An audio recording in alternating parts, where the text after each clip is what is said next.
Depuis 40 ans, la foire agricole de Bras-Panon est une vitrine de l'agriculture réunionnaise.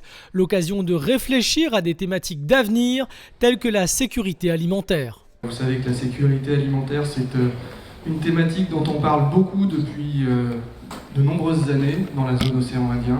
Cela se définit par une alimentation accessible, disponible, de qualité et de façon stabilisée.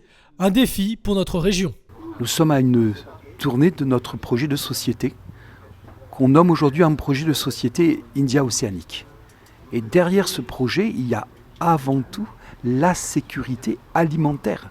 Ça veut dire donner à manger à nos populations pour les années à venir et aborder le sujet de la pauvreté, de ceux qui ne mangent pas, et aussi aborder le sujet de comment mieux partager nos richesses, comment mieux produire, comment mieux former et comment justement ne plus avoir cette dépendance par rapport au nord de la planète. La stratégie semble simple, chaque pays de la zone développe ses atouts, les sécurise et ensemble, ils recherchent les voies de développement gagnant-gagnant. Pas facile comme démarche quand chacun a ses propres problématiques.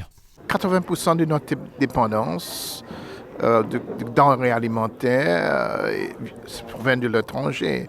Alors le fait c'est que si nous pouvons arriver ici à voir comment on va produire dans l'ensemble des territoires de l'océan Indien, disons des pays de la Commission de l'océan Indien, comment s'approvisionner l'un de l'autre. Aujourd'hui, nous avons une très grande utilisation de produits phytosanitaires et l'idée, c'est de diminuer l'utilisation de produits phytosanitaires pour avoir un produit plus sain et donc qui sera lui aussi valorisable au niveau local, mais aussi au niveau exportation, dépendant des différents produits. Avant de devenir grenier de l'océan Indien, il faut d'abord nourrir toute la population locale. Et là, il y a quand même un certain nombre de contraintes qu'il faudra adresser. Et je pense qu'au niveau de ce qui est la coopération, au niveau des expériences par ailleurs, la Réunion, mais aussi les autres îles, on pourrait quand même trouver un certain nombre de pistes pour améliorer tout ça. Resituer l'individu au centre des préoccupations est peut-être une piste stratégique. Anticiper les crises alimentaires telles que celle de la filière animale permettra d'assurer un avenir aux pays de la zone. Une coopération essentielle pour le conseil départemental situé au centre de cette manifestation.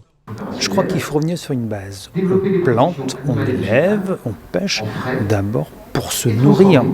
Et ce qui se passe aujourd'hui, c'est qu'on est dans une démarche de mondialisation, une démarche du profit, qui fait qu'effectivement, on tente à exporter pour gagner de l'argent et on ne pense pas nourrir les populations. Donc je crois qu'il est extrêmement important de voir comment on peut satisfaire nos besoins. Avant, on était dit, à nos plantes, ça te mange, à nos manger, ça te nous plante. Ce n'est pas simple, je peux faire dans l'angélisme, mais je me dis que l'oignon de Madagascar ne peut être en guerre contre la carotte réunionnaise, le poulet réunionnais peut être en guerre contre le porc mauricien, si tant est que c'est le bon exemple. Mais nous devons ensemble faire de l'expertise, faire des échanges, tenter de trouver les bonnes solutions économiques pour que nous soyons à même, de manière concertée, à pouvoir non pas dans une concurrence sauvage, mais bien main dans la main, à voir comment on peut avancer ensemble pour se nourrir et bien se nourrir. Consommateurs, industriels, politiques, l'orientation donnée à la sécurité alimentaire peut être un élément déterminant dans les relations india-océaniques.